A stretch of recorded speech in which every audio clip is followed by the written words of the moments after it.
So many designs invite us in.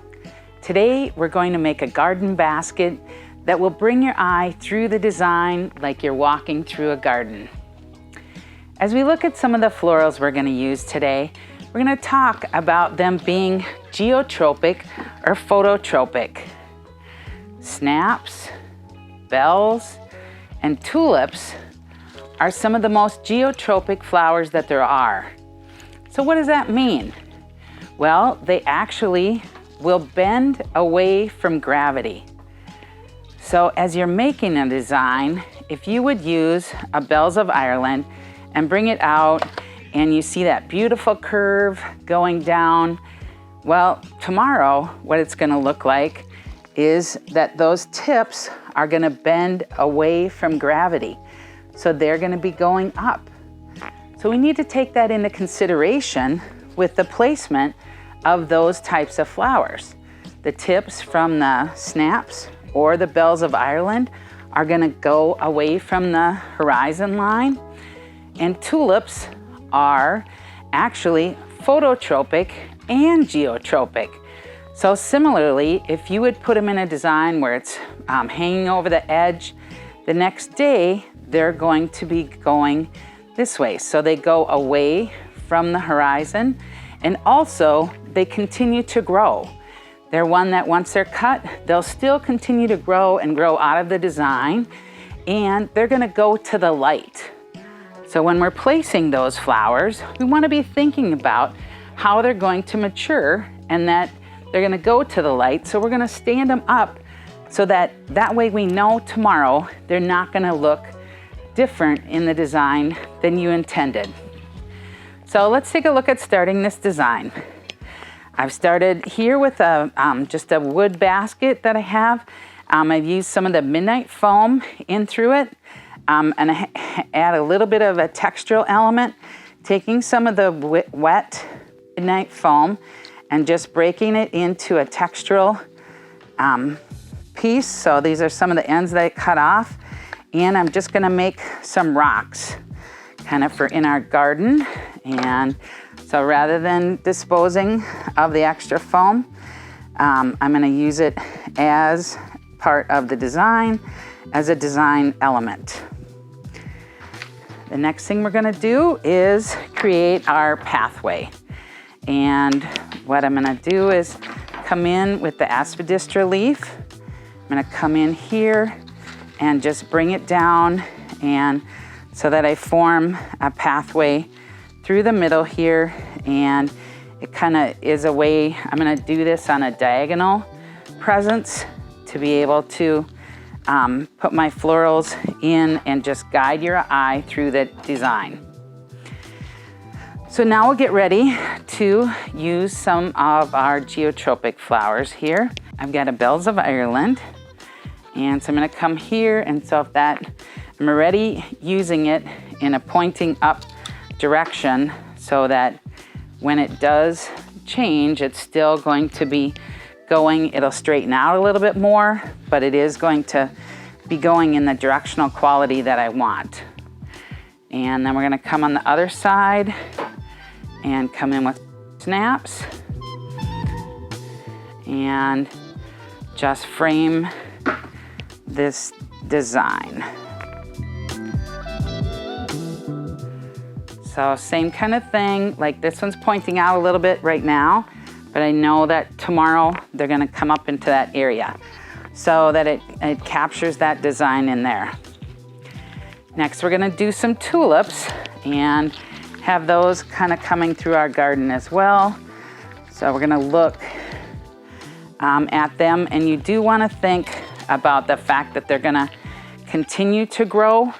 So sometimes I'll put them a little bit shorter into the design, knowing that they're going to grow up.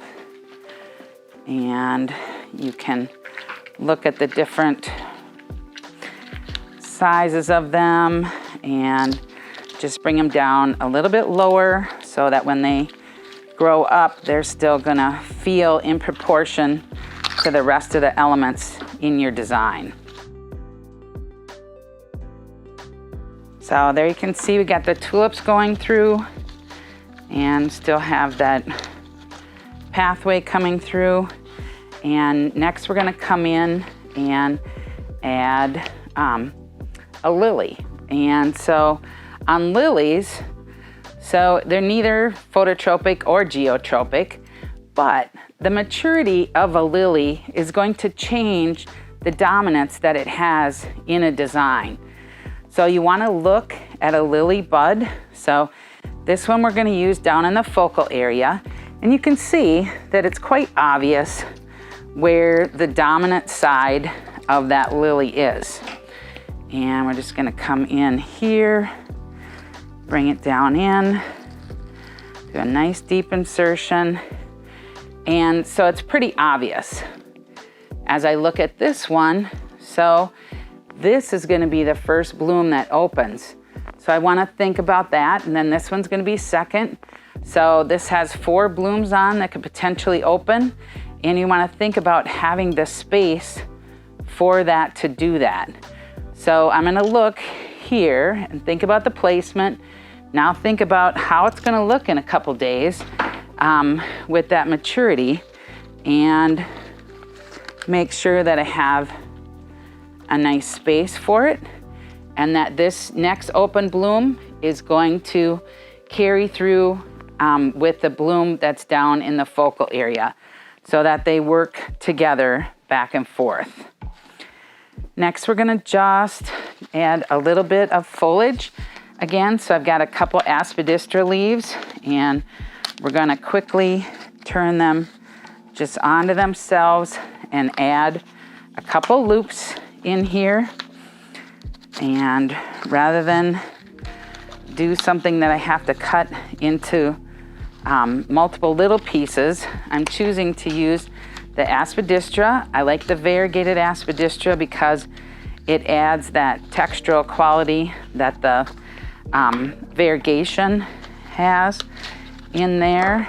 And so there you can see that I've just done a line of that aspidistra.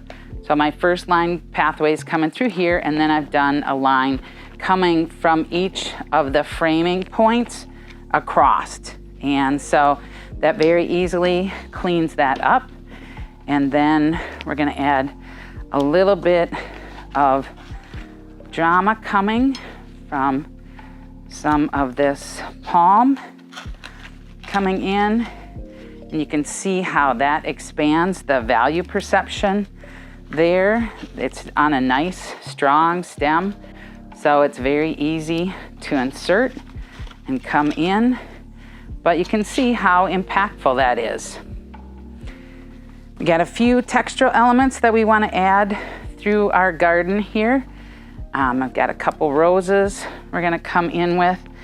So one down low in here into that focal area there to just reinforce that focal. And then we're going to come up with the lily here and just bring this in to help carry that together. So this one's going to be under this lily, that's going to be under that. And so that they're cohesive. That brings a unity to the design. And then we're just going to create a little bit of a visual pathway coming through with the Statice. And coming on one side and then coming into the other, making sure directionally this has a way that it leads your eye through the design. So making sure that we're using the placement of that it all works together directionally. Unify those components.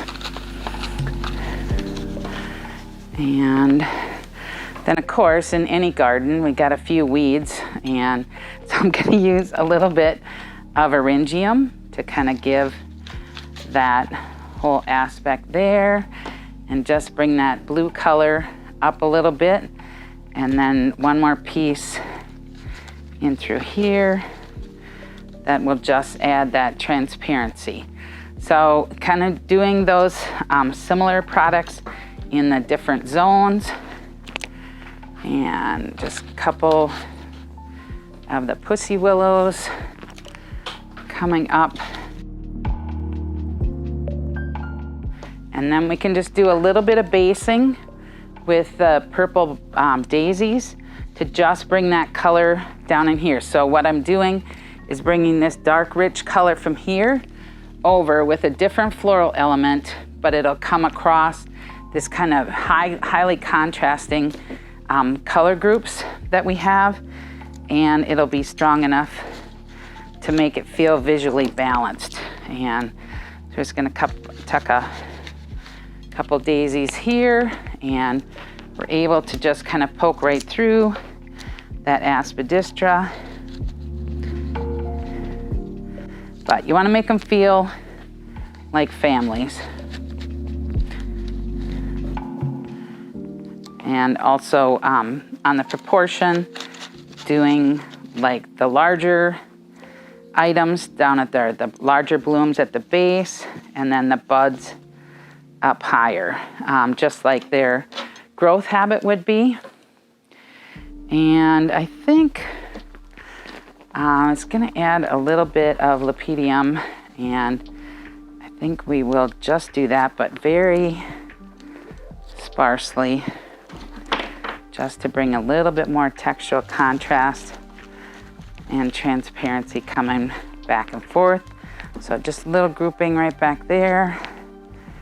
And you'll notice that the stems on these are kind of weak, and so rather than do multiple insertions where it's harder, what I do on filler flowers and such, I'll take about 3 stems and lay them together, and that way I can get my fingers right down into the foam, and you're able to do a better insertion and just have those pieces feel like they all work together, and you're not fighting the strength of that stem.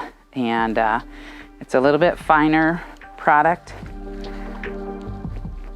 You need to get your fingers down in to get it to go into the foam. So here's our completed garden basket design. I just want you to be aware of the maturity habits of flowers. Do they have enough space to open up? And what are they going to look like the next day? Are they going to be phototropic, where they grow to the light? Or are they geotropic, where they grow away from the horizon or tip away from the horizon? One other flower that's actually phototropic is sunflower. But the sunflower, once it's cut and put it into a design, actually doesn't turn. But when it's out in the field, it does. So you don't need to worry about it there. But as you can see, this is a great walk through the garden design. Your eye can visually walk through the pathways. Starts at a focal and a nice framing garden around the outside. And I hope that you enjoyed this design and learned a little bit today. I'm Sandy Schroeck, and I hope I inspired you to make some fabulous florals.